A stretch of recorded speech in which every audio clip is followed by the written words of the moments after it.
পঞ্চম শ্রেণীর প্রিয় শিক্ষার্থী চালদার স্যার ইউটিউব চ্যানেল থেকে তোমাদের সবাইকে স্বাগতম। আজকে তোমাদের জন্য আরও একটি নতুন ভিডিও নিয়ে এসেছি। গণিত মডেল প্রশ্ন সেট নম্বর 9। ইতিপূর্বে আমি আরও 8টি সেট আমার ইউটিউব চ্যানেলে দিয়ে দিচ্ছি। আজকের সেট হচ্ছে 9 নম্বর সেট। প্রথম পর্যায়ক্রমিক মূল্যায়ন 2026 20 মার্কের একটি স্কুলের প্রশ্ন আমি বিশ্লেষণ সহ সম্পূর্ণ সমাধান দেখাবো তোমাদের এই ভিডিওতে। আর প্রশ্নটি রায় ও মার্টিন প্রশ্ন বিচিত্রা থেকে নেওয়া। তোমরা যারা এখনও আমার চ্যানেলটিকে সাবস্ক্রাইব করনি তাই এখনই চ্যানেলটিকে সাবস্ক্রাইব করে বেল আইকনটি প্রেস করে দাও এরকম আরও অনেক প্রশ্নের সমাধান পেতে। তোমরা প্রথমেই দেখতে পাচ্ছ যে এটা একটা প্রশ্ন, এটা বর্ধমান রাজ কলেজিয়েট স্কুল এবং Bankura mission girls high school অর্থাৎ এই দুটি স্কুল থেকে প্রশ্নটি নেওয়া হয়েছে। তো এখানে 1 2 3 এরকম সম্পূর্ণ যে 1 নম্বর 2 নম্বর 3 নম্বর 1 নম্বরে টোটাল 6টি প্রশ্নের উত্তর দিতে হবে 6 মার্ক, 2 নম্বরে টোটাল 4টি প্রশ্নের অ্যান্সার দিতে হবে 8 মার্ক, 4 2 8 2 মার্ক করে। 3 নম্বরে 2টি প্রশ্ন আছে, 2টি প্রশ্নের উত্তর দিতে হবে 6 মার্ক, 3 2 6 3 মার্ক। এই টোটাল প্রশ্ন মিলে আমরা এখন সমাধান দেখাবো। তো আমরা প্রথমেই যাব 1 নম্বর প্রশ্ন। 1 নম্বর প্রশ্ন হচ্ছে 7 6 2 5 সংখ্যাটিতে 6 এর স্থানীয় মান কত? তাহলে আমরা যদি দেখি 7 6 2 5 সংখ্যাটিতে 7 যেটা প্রথম 7 এর হাজারের ঘরে, পরের 6 যেটা সেটা হচ্ছে শতকের ঘরে, 2 দশকের ঘরে এবং 5 হচ্ছে এককের ঘরে। তো 6 শতকের ঘরে আছে, অতএব স্থানীয় মান হবে 6 গুণ 100 অর্থাৎ 600।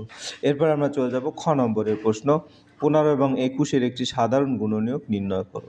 তাহলে 15-এর গুণনীয়ক হচ্ছে 1 3 5 15 অর্থাৎ গুণনীয়ক মানে কি 15কে যে সংখ্যা দিয়ে ভাগ করা যায় সেগুলিকে গুণনীয়ক বলে। যেমন 1 দিয়ে 15কে ভাগ করা যায়, 3 দিয়ে 3 5 15, 5 দিয়ে তারপরে 3 5 15 আর 15কে 15। 21-এর গুণনীয়ক সেই একইভাবে 1 3 7 21।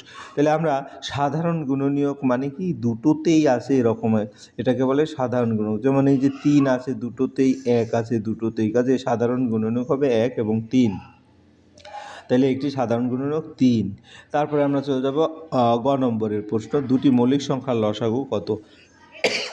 এটা শুধু ইনফরমেশন, আমাদের জানতে হবে দুটি মৌলিক সংখ্যার একমাত্র গুণনীয়ক 1 নিজেই, তাই এদের সাধারণ গুণনীয়ক শুধু 1।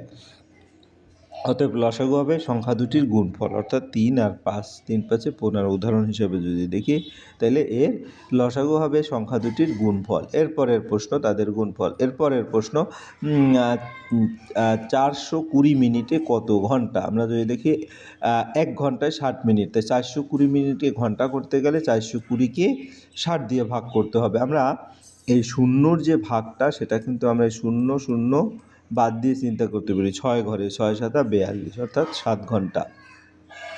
এরপরে 0 9 1 3 দিয়ে ক্ষুদ্রতম সংখ্যা লেখো। 0 9 1 3 দিয়ে ক্ষুদ্রতম সংখ্যা, 4 অঙ্কের ক্ষুদ্রতম সংখ্যা করতে হলে প্রথম অঙ্ক 0 হতে পারে না, তাই সবচেয়ে ছোট অশূন্য অঙ্ক 1, তারপর 0 3 9 সাজালেই পাই 1 0 3 9।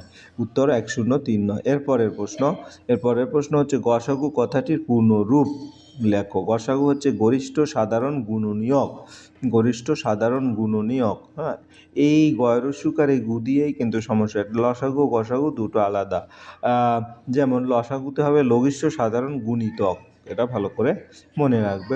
যাই হোক, এরপরে 2 1 3 2 0 দিনে কত মাস কত দিন?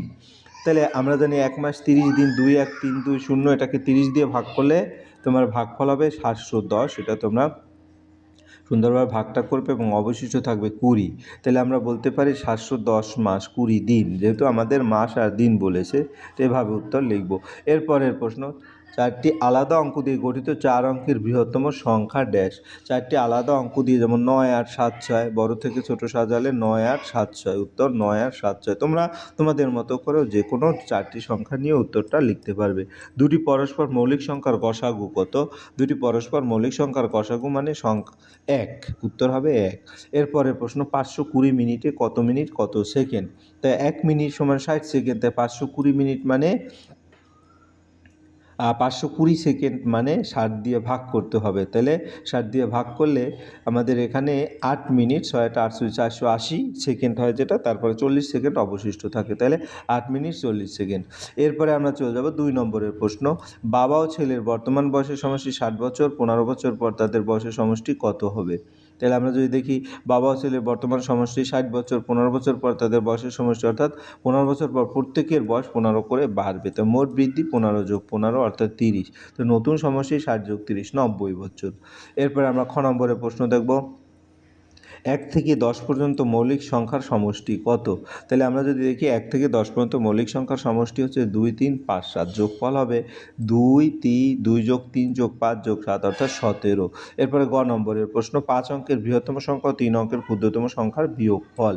আমরা যদি দেখি 5 অঙ্কের বৃহত্তম সংখ্যা হচ্ছে 5টি নয়, ক্ষুদ্রতম 3 অঙ্কের সংখ্যা হচ্ছে 100। তাহলে এটা বিয়োগ করলে 99,899 আসবে। এরপরের প্রশ্ন, এরপর ভাগ করো, ভাগ করতে কত বলেছে ঘ নম্বরে, 3 8 3 2 9 6কে 19 দ্বারা ভাগ।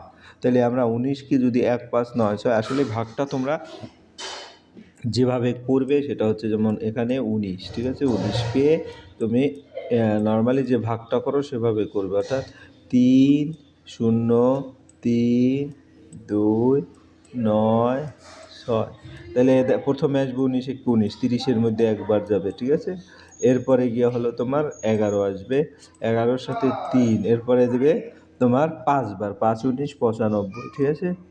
তো এভাবে করে তোমাদের কন্টিনিউ ভাগটা করতে হবে, তাহলে তাতে ভাগফল আসবে 1 5 9 6 2 এবং ভাগশেষ আসবে 18। ওকে। এরপরের প্রশ্ন কী বলছে, একজন কৃষক তার মোট জমির 15 ভাগের 2 অংশ যেটা ধান এবং 15 ভাগের 7 অংশ পাট লাগান, তিনি মোট কত অংশ ধান ও পাটের জন্য ব্যবহার করেছিলেন? তাই দুটো যোগ করতে হবে। তাই দুটো যোগ করার সিস্টেম হচ্ছে তোমার নিচে যে 15, তো 15-এর উপরে 2 আছে, তাই 2 যোগ 7, উপরে আবার এখানে 7 আছে, তাই 7 আর 2 9, অর্থাৎ 9/15। 9/15কে যদি আমরা কাটাকাটি করি, 9/15 প্রথমে আসার কথা, 3 দিয়ে কাটবো, 3 3 5 15, আর এখানে 3 দিয়ে কাটলে 3 আসে, অর্থাৎ 3/5। উত্তর হবে 3/5 অংশ। এরপরের প্রশ্ন, একটি শ্রেণীর 42 জন শিশুর গড় বয়স 11 বছর হলে তাদের বয়সের সমষ্টি কত? তাই সমষ্টি আমরা জানি গড় ইন্টু মোট ছাত্র সংখ্যা, তো 11 গুণ 42, তাহলে কত হয় 462। উত্তর হবে 462 বছর। এরপর আমরা চলে যাব 3 নম্বরের প্রশ্ন, নিচের প্রশ্নগুলির উত্তর দাও। 3টি ঘন্টা একসঙ্গে বাজার পরে যথাক্রমে 15 সেকেন্ড, 20 সেকেন্ড এবং 25 সেকেন্ড অন্তর বাজে, কতক্ষণ ঘন্টাগুলো আবার একসঙ্গে বাজবে, অর্থাৎ এটা লসাগু হবে।